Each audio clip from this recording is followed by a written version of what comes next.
Welcome, folks who are coming in.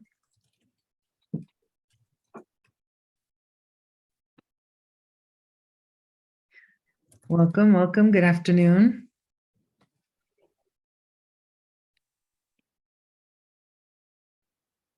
Waiting on folks to jump on in. Glad that you're here with us this afternoon.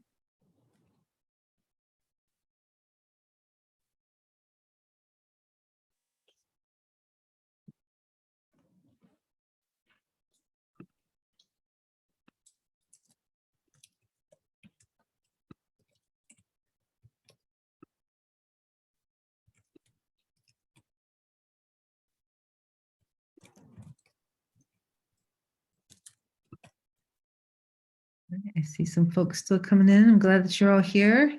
Good afternoon.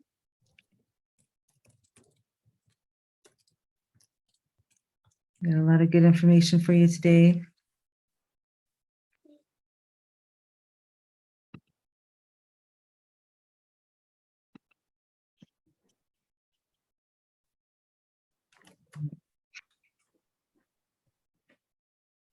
So Rosie, it's 4:31. Should I go ahead and get started, or do we want to wait another minute or two? I say we give it maybe 2 more minutes. When I'm at the university, it's always a fine line between Indian time and university time. So another minute or two sounds good to me. But welcome to folks who are joining us. We're glad that you're here. Good afternoon. I see some familiar names.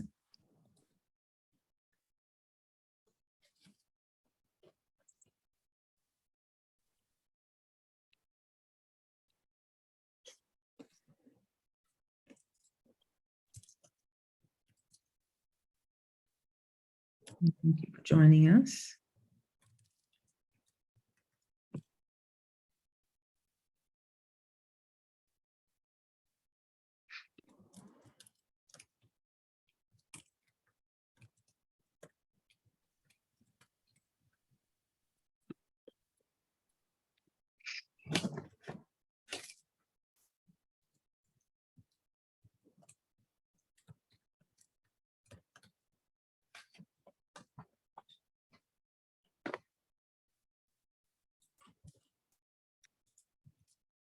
All right, welcome again. We'll get started pretty soon. If you're here to learn a little bit about the Native American Opportunity Plan, you're in the right place.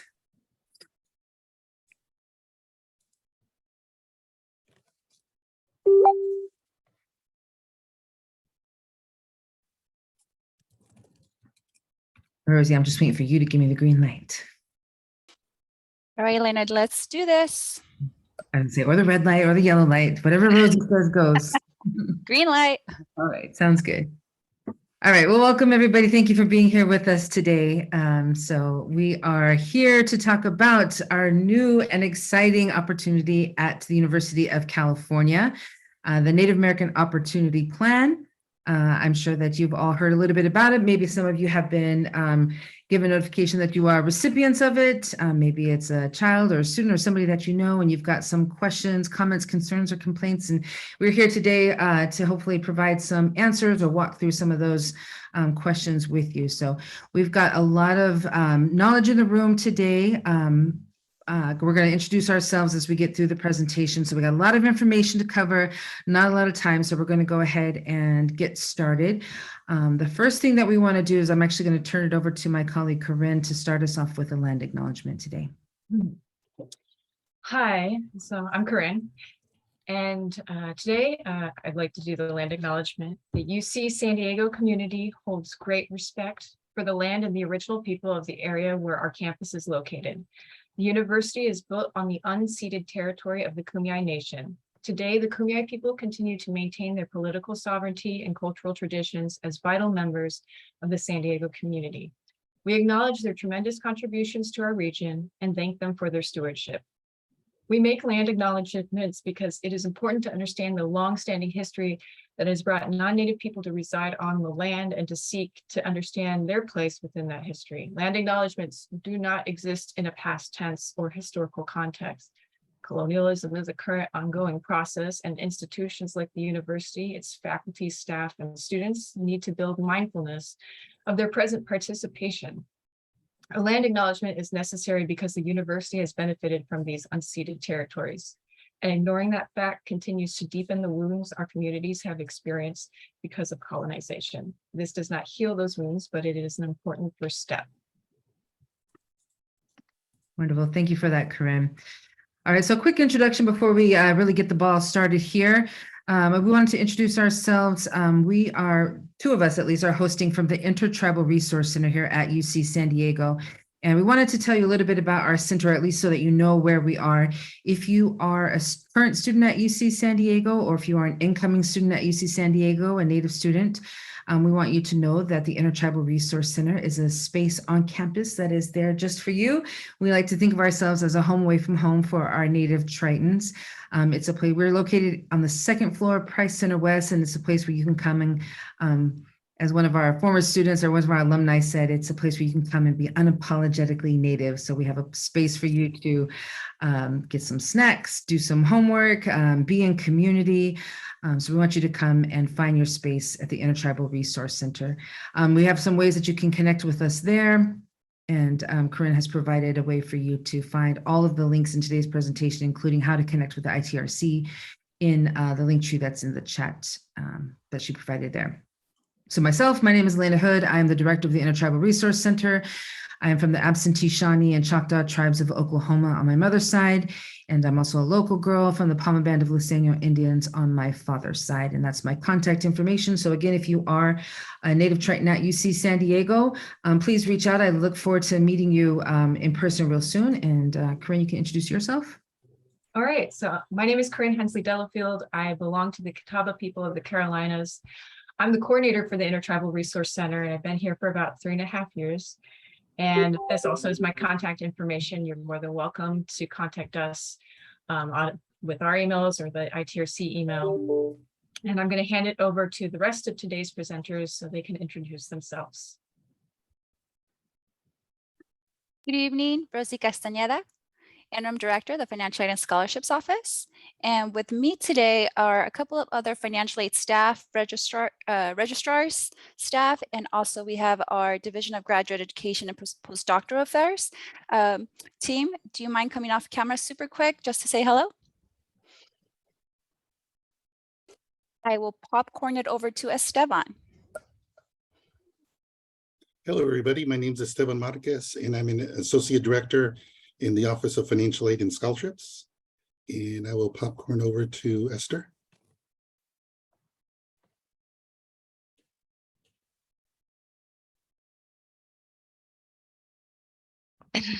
Hello, my name is Esther Gomez Mojica, and I am a counselor at the Financial Aid and Scholarships Office. And now I'm going to pass it over to Angeline. Hi everyone, my name is Angeline Yang. I work at the Division of Graduate Education and Postdoctoral Affairs. Tiffany? Hi everyone, my name is Tiffany Spadersky. I am also at Division of Graduate Education, Postdoctoral Affairs. I'm the Director of Graduate Student Financial Support. And Diana? Hi, I'm Deanna Buckley, and I'm a Residence Deputy at the Office of the Registrar. We're very happy to be here with all of you today. We will pass it over to Elena. All right. This is actually for Corinne, but I'm going to take it over. This is our agenda for today. We have, like I said, we have a lot of information that we want to cover today. We're going to talk about what is the Native American Opportunity Plan? What does it cover? What does it look like? Who is it for? The eligibility requirements. How do you know if you qualify for this scholarship? What is included? What is not included? We're going to talk about the relationship between financial aid and the scholarship itself, and then some of the next steps. So what is really important, and I want to leave this slide up there for just a moment because this QR code is, Corinne put this together for us. This QR code has all of the important links to the presentation today. So you can get in there. I think the Google form to sign in for today is on there. And like I said, to be able to connect with the different folks on the presentation today is on there. And Rosie, maybe you can help us with this. We wanted to be able to put the Google form for folks to the different people in the audience. And I know we can't, there's not a chat feature in there. So I don't know if there's a way to link that to folks that are in the audience. So maybe we can talk about that behind the scenes, but just FYI, we're trying to get that out to folks. But in the meantime, you've got that QR code right there. So like I said, I wanted to leave that up for just a minute so you can capture that with your phones and connect with us that way. So we can go ahead and move to the next slide now. All right, snooze you lose. If you didn't catch it, we're moving on. Keep up or we're left behind. Actually, we'll have it up later so you can catch it another time. So what is the Native American Opportunity Plan? So this is, I think if you go to the Office of the President, you'll find a definition that really explains or gives you like a summary of what the Native American Opportunity Plan scholarship is. It ensures that in-state system-wide tuition and student services fees, which is key to the scholarship, are fully covered for California students. You don't have to be California Indian. You have to be a resident of California who are, and there's another keyword, enrolled in, another keyword is coming, federally recognized Native American, American Indian, and Alaska Native tribes. This plan or this scholarship applies to both undergraduate and graduate students and is determined on an annual basis. So this is a scholarship that applies to these people, and the rest of this presentation is going to get into further detail describing each of those sections. When I talked about this is a key word, this is an important part of the scholarship. The rest of this presentation is going to get into those specific details a little bit more in depth. But I do just want to pause really quick if we can go to the next slide. So we've had a lot of questions about, well, what if I don't meet all of those specific criteria? So if I'm not a enrolled member of a federally recognized tribe. So there is another scholarship that was introduced by the Federated Indians of Great and Rancheria. This scholarship was created partly in response to some of the questions that people had who might not be enrolled members of a federally recognized tribe. So they introduced this scholarship that was pretty on par, pretty similar to the Native American Opportunity Plan, a scholarship that was going to cover tuition and fees. The eligibility requirements were different because you did not have to be an enrolled member of a federally recognized tribe. You do, however, have to be a California resident and belong to a California tribe. So information about this specific scholarship can be found at that website. And again, if you were able to capture that QR code, the link to the Great and Rancheria Scholarship is on that link tree. If you weren't able to capture it, I was just teasing, we will give you another opportunity to capture that, those links further down. The application period for this academic school year has passed, but for next year, it will be available again. So we just wanted to mention that this presentation is going to focus on the NAOP scholarship that's offered through the University of California, but wanted to make you aware that this scholarship is available for students who might not be enrolled in a federally recognized tribe. So back to NAOP and back to Corinne. All right, thank you, Elena, for taking over my slide. There was a few people who were needing help getting into the webinar. So these are the eligibility requirements for NAOP. So like we said, you must be a current or newly admitted University of California undergraduate, graduate, or professional school student. You must be a California resident. You must be an enrolled member of a federally recognized Native American, American Indian, or Alaska Native tribe. You must be enrolled in a state-supported UC degree program, and you must be enrolled in at least 6 units. Now, you might have questions about a lot of these points, and we're going to delve into this and throughout the webinar today. So I think we can answer, what is it to be a California resident next? Yeah, so California residency for tuition purposes can be pretty complicated. The first thing that people should know is California resident for tuition purposes at at a UC institution is different from other definitions of a California resident. For example, someone who is a California resident for tax purposes or voting purposes is not necessarily a resident for tuition purposes at the University of California. And I just want to make a note that all students and parents, if applicable, must be of an eligible immigration status to be considered a resident for tuition purposes. So, brief overview for undergraduate students. An undergraduate student under the age of 24 derives residency from their parent because they're considered financially dependent, and students and their parent must concurrently satisfy the UC residency requirements of physical presence of 1 year or 366 consecutive days prior to the residency determination date, usually sometime in September, and then they must demonstrate intent that California is their permanent home by obtaining intent documents, which I won't get into the details of, but I can answer any questions via email about those, but by the relevant dates and deadlines. If the parent does not satisfy the residency criteria, the student has to show at least 1 year of financial independence prior to the start the quarter, the residency determination date, and they also have to satisfy the physical presence and intent requirements. If you are 24 years of age or older as an undergraduate student, you are deemed to be independent automatically, but you still must satisfy the residency requirements of physical presence and intent on your own.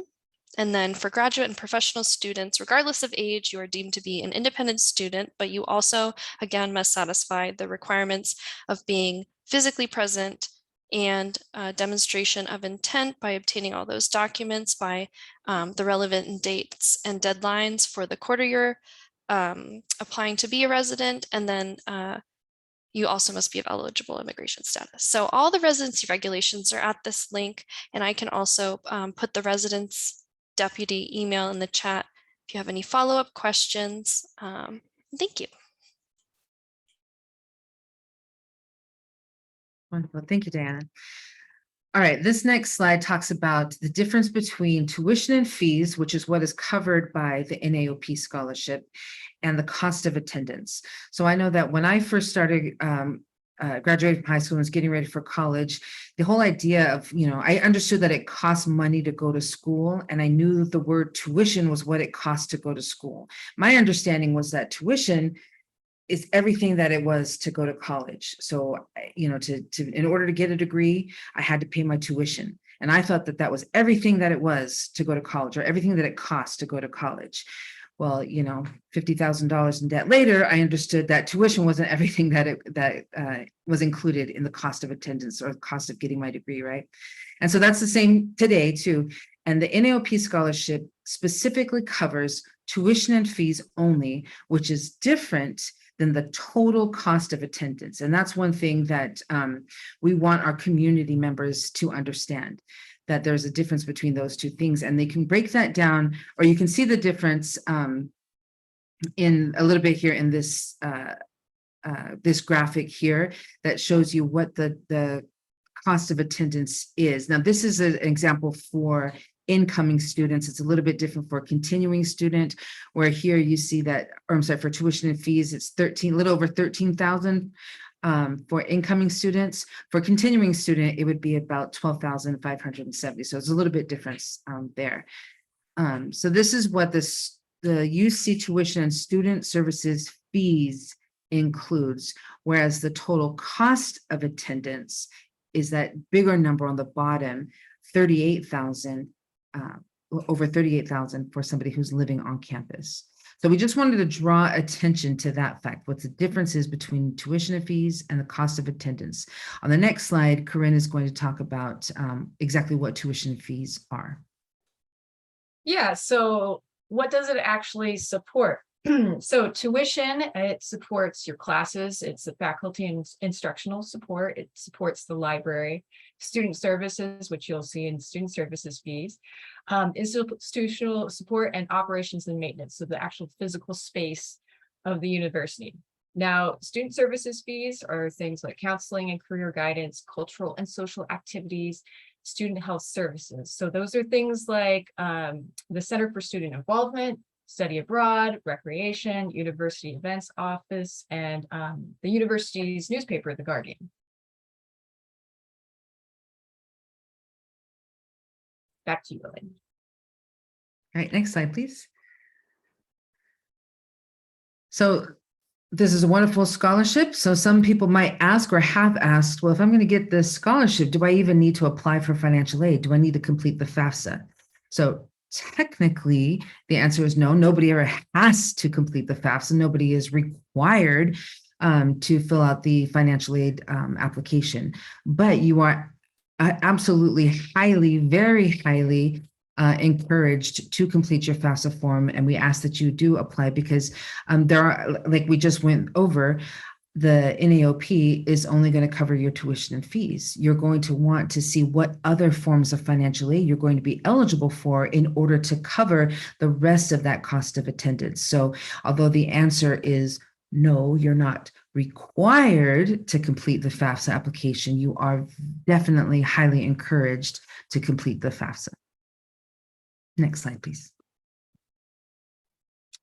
Okay, so you may be eligible, but will not receive NAOP if gift aid, like these scholarships and grants, add up or exceeds the system-wide mandatory tuition and fee. So if it exceeds that $13,000, this includes the Cal Grant, Pell Grant, UCSD Grant, Blue and Gold Grant, and our friends in financial aid and scholarships are going to go over some cases of what that might look like, because it seems a little bit complicated. I think we could go into our examples now. Good evening again. So this is where I come in. So we thought it would be helpful if we provided just some actual examples. I'm a visual person, so this slide here helps me. So hopefully it will do the same for you. So the first packaging example that we have here is for an incoming undergraduate student. So as an incoming undergraduate student, your system-wide mandatory tuition and fees are $13,104, right? For my continuing students, your system-wide mandatory tuition and fees are $12,570. So this is just an example, and I'm going with the entering class. So in this example, notice that my cost of attendance is at $35,580. So like Elena mentioned, this is everything that we, everything in the cost of attendance is like tuition and fees, books and supplies, personal expenses, transportation, all that good stuff. That's what the cost of attendance is made up. In this scenario, the student's expected family contributions, so this number comes from the FAFSA based on all the information that you provide, is 0, right? So this student has the maximum need, $35,580. So here's my need. A student in this situation that applied for the FAFSA is very likely going to be eligible for a Cal Grant. So right off the bat, if you look at this example, this Cal Grant amount for an entering student is $13,104.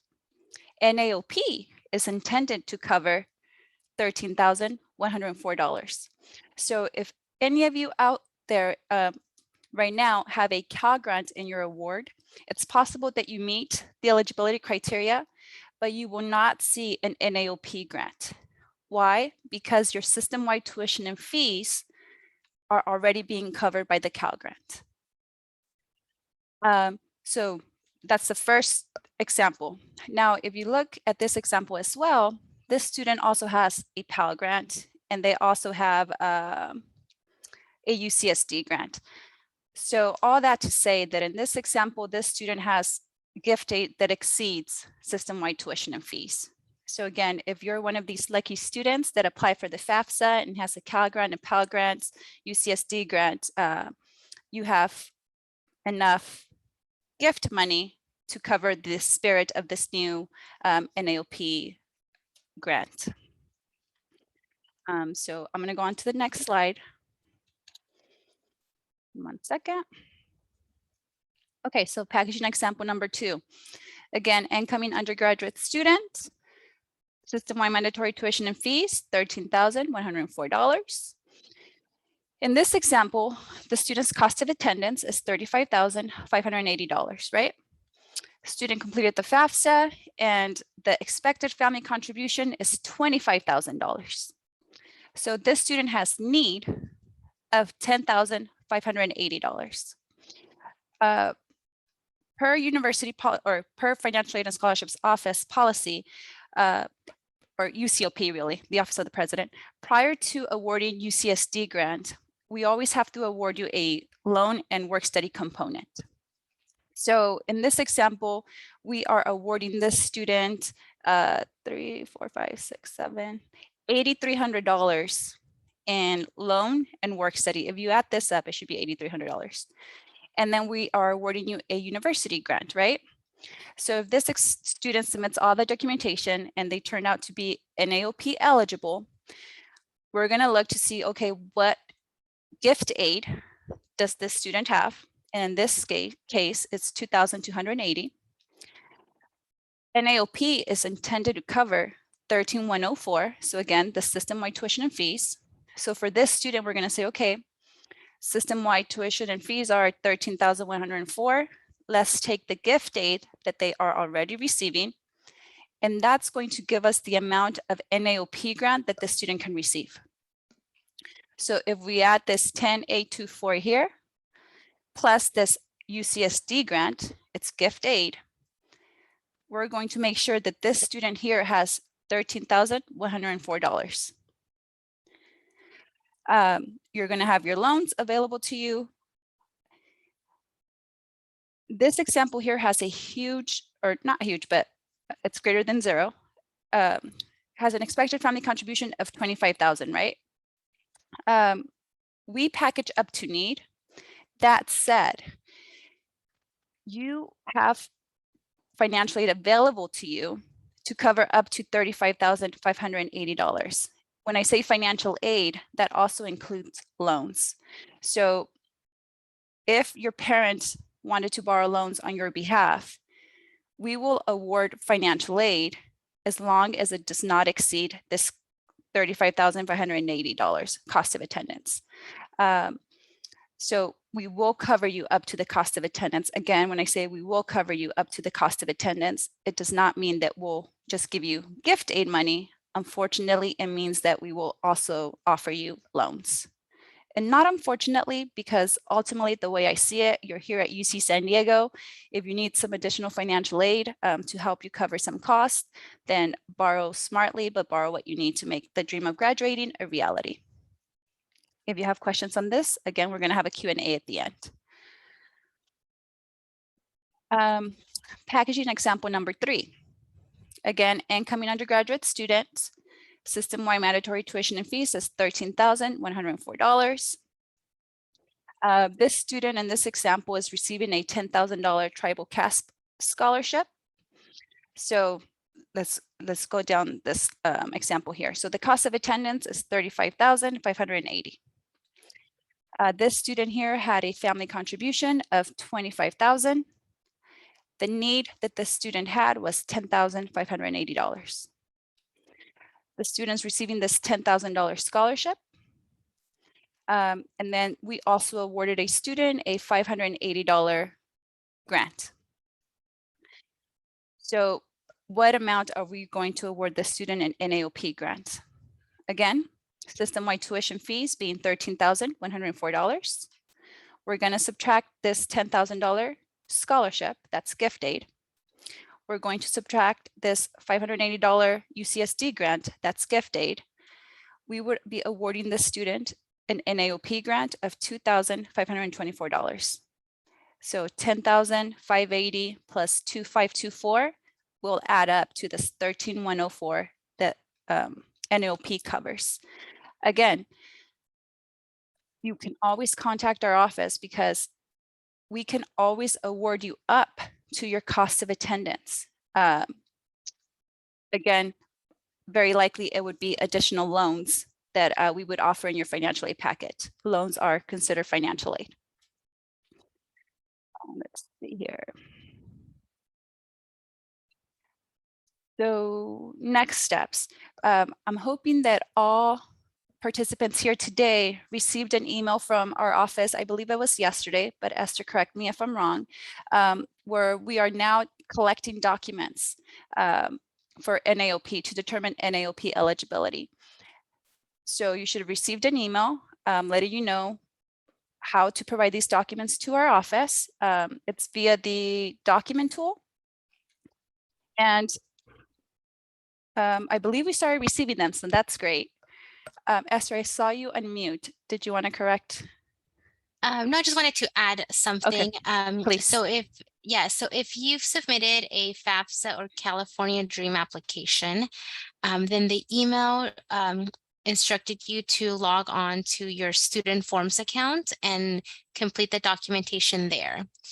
If there is no FAFSA or Dream application on file for you, we sent you the form in the email and advise that you submit the form and the documentation by mail or via email. If a student has more than 12,570 or 13,104 in gift aid. So let's say like the example that Rosie gave where the student had Cal Grant in 13,104, then we didn't send the email to request documentation because you already have gift aid that covers your tuition and fees. Thank you so much, you. Esther. Quick note, so although we are not collecting documentation for this example here, that student that has gift aid that exceeds 13,104, just know that we will be tracking you throughout the years. And if at any time you don't have gift aid covering that system-wide tuition and fees, then we would reach out to you and let you know that this is available. So we're not forgetting about you. We're going to make sure that we're tracking you. So that if at a couple of years down the line you do need that NAOP grant and you are eligible, that we make sure that we award it to you.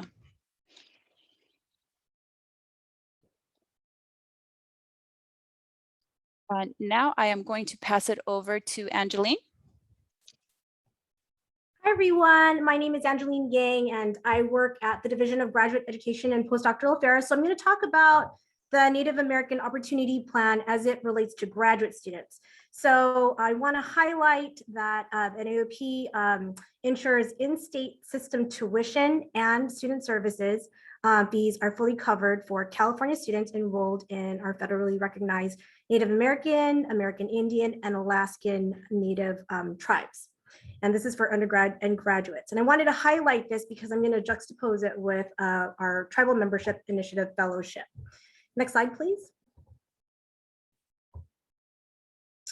So again, our eligibility requirements are that our students are current or newly admitted University of California undergraduate, graduate, or professional students, that they're California residents, and that they're enrolled in our federal recognized tribes, and that they are enrolled in a qualifying UC degree program. Next slide, please.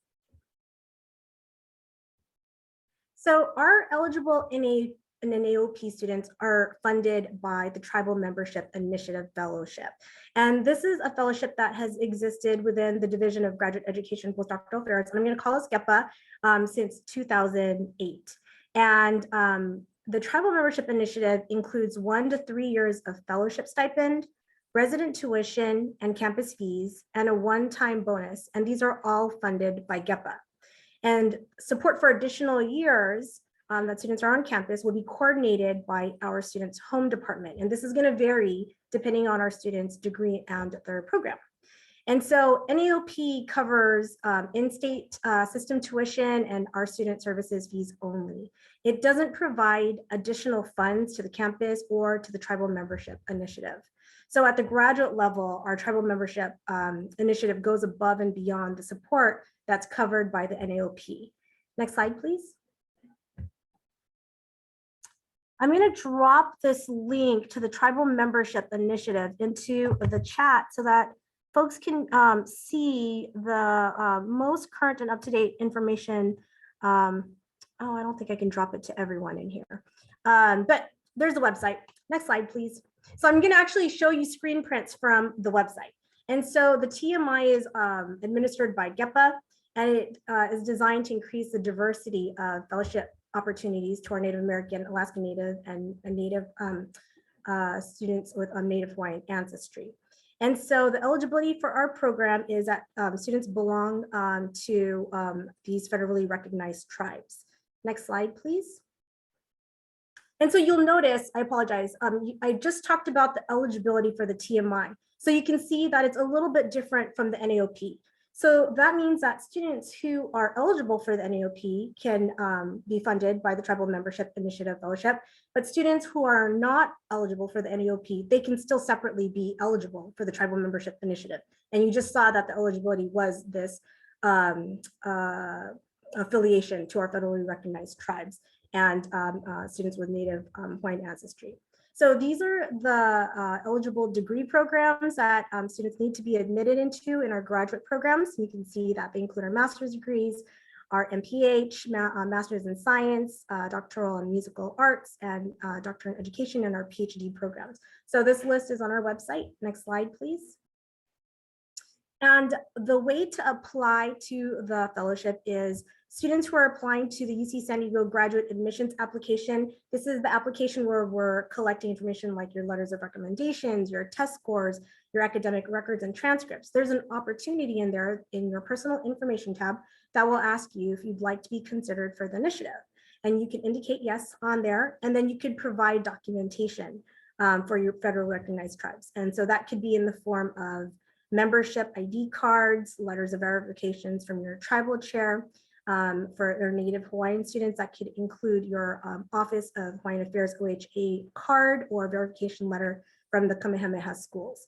And so you could submit that in the application, graduate application.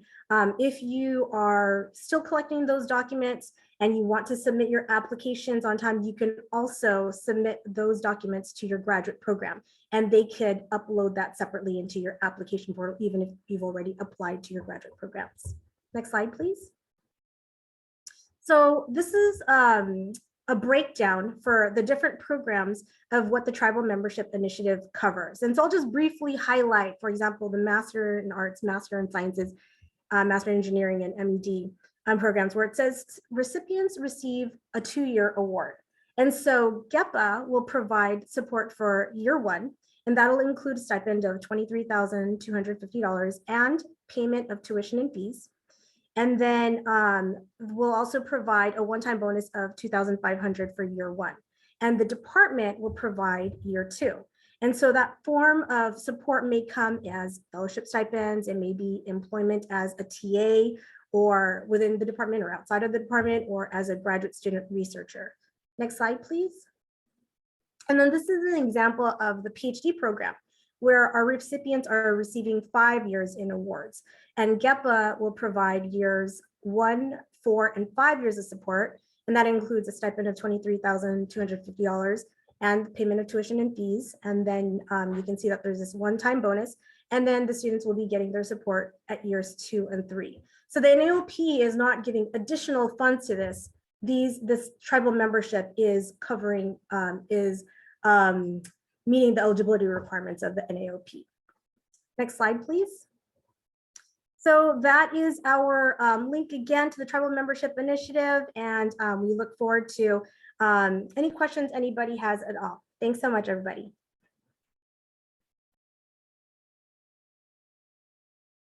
All right, so thank you for joining us today to discuss the new Native American Opportunity Plan.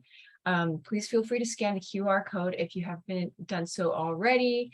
And I'm going to just add those links if it's easier for folks in the chat here. We are going to open it up for questions. I just want to make a couple announcements before we do that. So we will be hosting various events at the beginning of fall quarter for our new and returning Native American students. So please fill in that Google form that I provided in the chat. That will help me get your emails. I will be able to send you some information and a calendar of events. But at this time, I'd like to hand it over to the rest of the panelists. And if anybody has questions, we can answer them now. I'll look at the Q&A to see if there's any questions and read them out loud. I think this is for Angeline. It says, if we are a current continuing TMI fellow, but have not been contacted by grad division about the upcoming year's funding, should we reach out to grad division regarding our fellowship or NAOP status for the upcoming academic year?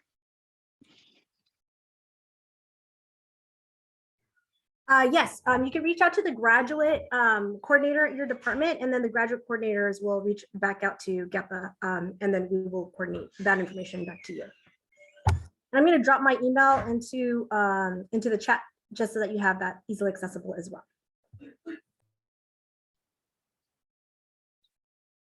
Please drop your questions on the QA. We are happy to answer them. There's another one. Let's see. If we need to meet one-on-one with a counselor to assist with this, how do I proceed with that?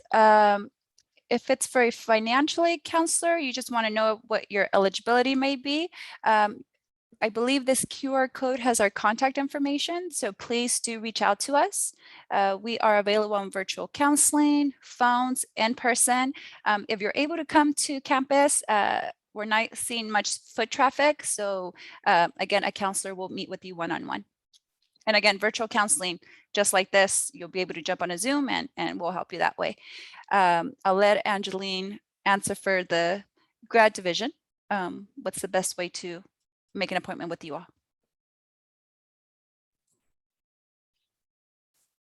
I'll take that one for the graduate division. As Angeline said, first reach out to your department and your graduate funding coordinator, start with them. And then as needed, they'll submit a service and support ticket via our support portal, and we can connect you with someone in the graduate division if there's any additional questions about the funding. There's a good question on the Q&A that I'll just, I know Esteban is replying to it, but I'll still answer it for the rest of our participants. For undergrads, is the student health fee also included or just the campus fee? So it's system-wide mandatory tuition and fees. So the health insurance, it's not a mandatory fee, so it's not included.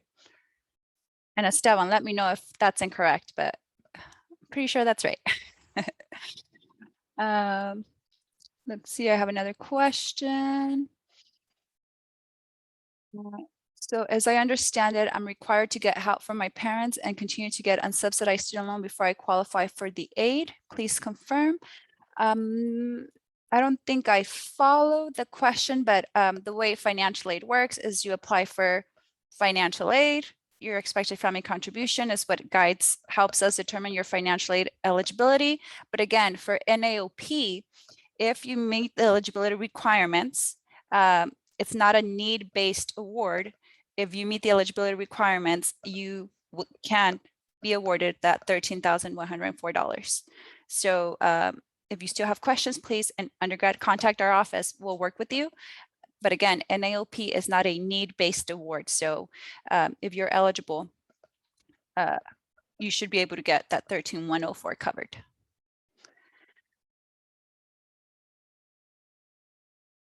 When would we see the aid applied to our tuition for the year? When would we see the aid applied to our tuition for the year? I'll try to answer it. It's a vague question a bit. So we will start dispersing financial aid into student accounts 10 days prior to the start of the quarter. That said, pending aid will show on your student account on, Esteban, correct me if I'm wrong, 8/26. So that's already tomorrow. Is that correct, Esteban? I want to say it is. Estimated aid begins tomorrow, yes. Okay. And then I'll add just a little bit more to that. We just started collecting documentation. So as soon as you submit it, we will review it. If we have follow-up questions, then we'll reach back out to you. There's a question from Tyler that I don't know how to answer. So that's why I was going for the easy ones first. I think that might have been a follow-up to an earlier question about being in the process of getting the CDIB card. It hasn't arrived yet. And whether if they haven't received the card physically, can they still get the scholarship?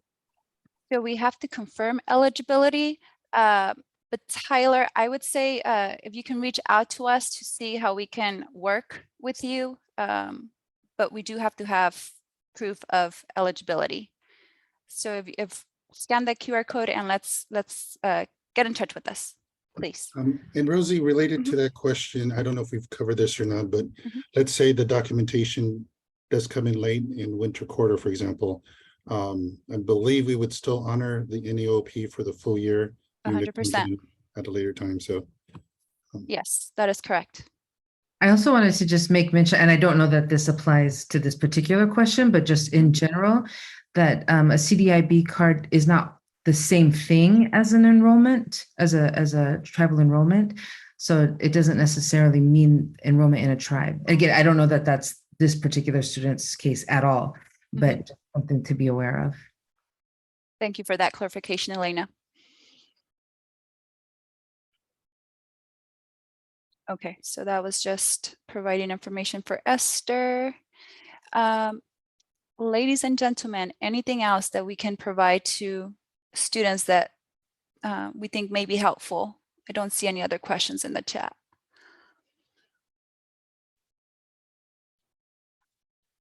I think for me, it's a new program. So we're definitely here to help you. Just be patient with us as we navigate a new program. But always feel free to reach out to the Financial Aid and Scholarships Office, Intertribal Center, Grad Division. Their name just changed, so sorry, I don't know just yet. But we're all here to help you. Okay, not seeing anything else. If we don't have any other questions, and I see the participant number dropping, we can wrap this up early. Elena, your call. Yeah, just as I'm glad that we have the QR code that is still up there because I know there's a lot of questions about NAOP, but again, for our Native Tritons, it's really important to us that we're able to connect with you. So if you are one of our current or new students, please make sure that you connect with us if you haven't heard from us already. We have several welcoming activities coming up that we want you to be a part of. So we look forward to meeting all of our Native Tritons, and we've got a lot of returning students that are looking forward to meeting you as well and welcome you to the center. And I also just want to thank our partners in financial aid, graduate division, all the other departments. Like Rosie was saying, this is a new opportunity for everybody. We're all learning, and it's been really great working with our colleagues as we are able to deliver this information to our community. So we appreciate that. Cool. Again, if you have questions, financial aid related questions, please do reach out to the Financial Aid and Scholarships Office, or we're here to help you. And if we can't help you, obviously we'll reach out to campus partners, but definitely start with our office if you're an undergraduate student with financial aid questions regarding NAOP. And then again, this recording will be made available, as Corinne mentioned. We'll also try to post it on the Financial Aid and Scholarships website. So you can go back and review some of the information here. All righty. Sounds good. Sound good? Have a great evening, everyone. Thank you for joining us. Good night.